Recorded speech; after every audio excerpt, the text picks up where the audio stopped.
यदि नाक के सामने चलेंगे, कैसे नाक के सामने चलेंगे, तब उसको क्या कहते हैं? विस्थापन।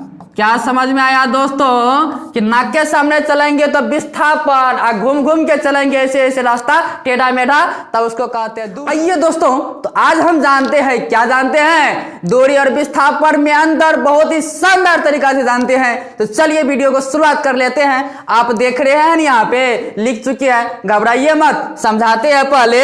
तो देखिए पहले सिंपल पेज। तो दोस्तों यहाँ पे एक पॉइंट ए मान लिए हैं और यहाँ पे एक पॉइंट बी मान लिए हैं। जब यहाँ से लेकर के वहां तक, सपोज कर लीजिए यहाँ पे है पटना और यहाँ पे है रांची, जानते हैं ना पटना और रांची। यदि रास्ता तो हमको देखल नहीं है कि सीधे नाक के सामने जाएंगे, रास्ता तो घूम घूम के होता है, ऐसे ऐसे ऐसे बहुते मोड़ान घूमना पड़ता है।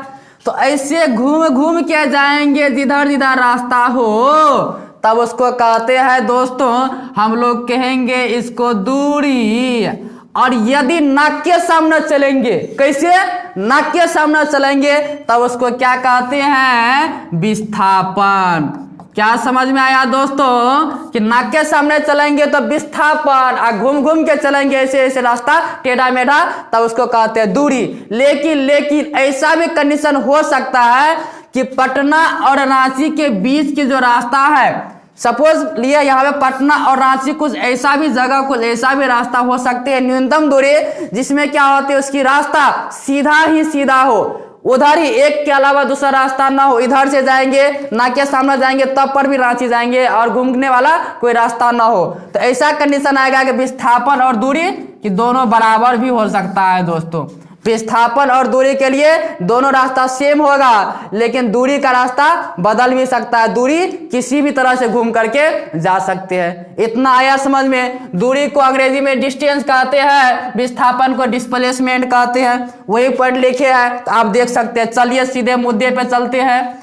देख सकते हैं दोस्तों, आपके लिए लिख करके रख दिया है कि किसी वस्तु द्वारा तय की गई पथ की पूरी लंबाई को दूरी कहते हैं। अब ये देखिए, कोई वस्तु यहां से लेकर के यहां तक जो तय करते, पूरी पथ, पूरी रास्ता की लंबाई से, जितनी भी रास्ता, संपूर्ण रास्ता की लंबाई को हम लोग कहते हैं, क्या कहते हैं दोस्तों? तो क्या लेके है? दूरी। लेकिन जब दोनों बिंदु के बीच की न्यूनतम दूरी हो, तब उसको क्या कहते हैं? विस्थापन कहते हैं। देखिए ना, किसी वस्तु द्वारा किसी निश्चित दिशा में, दोस्तों इसका दिशा फिक्स है, देख सकते हैं फिगरवा में, दिशा फिक्स है कि इधर चलेंगे, नाक के सामने चलेंगे, बोले थे ना दिशा फिक्स है।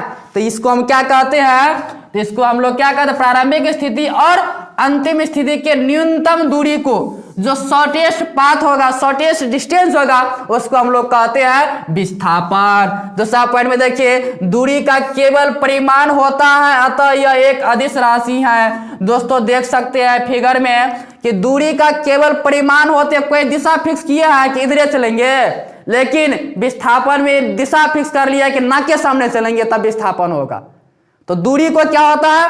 केवल परिमाण, मतलब केवल रास्ता होता है, लेकिन विस्थापन को फिक्स कर दिया है, नाक सामने चलेगा, नाक के सामने, यानी उसका दिशा फिक्स है। तो परिमाण तो है ही है, रास्ता तो है ही है, लेकिन दिशा भी फिक्स है। तो परिमाण और दिशा दोनों होते हैं। विस्थापन को परिमाण और दिशा दोनों होते हैं, लेकिन दूरी को क्या होते हैं? तो देखिए यहाँ पे कि दूरी को सिर्फ परिमाण होते हैं। जब सिर्फ परिमाण होते हैं तो उसको अदिश राशि कहते हैं, और लेकिन विस्थापन को परिमाण और दिशा दोनों होते हैं, तो यह एक सदिश राशि है। ये पॉइंट आ गया ना समझ में? चलिए अगला पॉइंट देखते हैं फटाफट से कि दूरी विस्थापन से बड़ा या बराबर होता है। दोस्तों फिगर में देख लिए है यहाँ पे कि दूरी विस्थापन से क्या होता है, देखिए कितना बड़ा है ना? दूरी विस्थापन से बड़ा होता है और बराबर भी होता है, देख लिए। लेकिन विस्थापन छोटा होगा या बराबर होगा, तो ये पॉइंट आप यहां से समझ सकते हैं। विस्थापन दूरी से छोटा या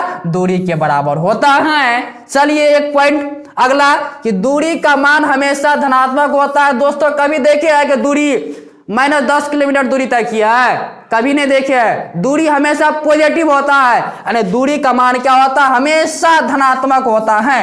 लेकिन विस्थापन का मान धनात्मक, ऋणात्मक और शून्य भी हो सकता है। तो दोस्तों विस्थापन का मान या तो धनात्मक भी होगा, ऋणात्मक भी होगा और शून्य भी हो सकता है। तो देखिए कैसे आप लोग को यहाँ पे हम सिद्ध भी कर चुके हैं, तो बाद में बताएंगे। देखिए यहाँ पे देखिए सब कुछ सिद्ध कर चुके हैं। यहाँ पे धनात्मक आया है, ऋणात्मक, शून्य सब हो सकता है।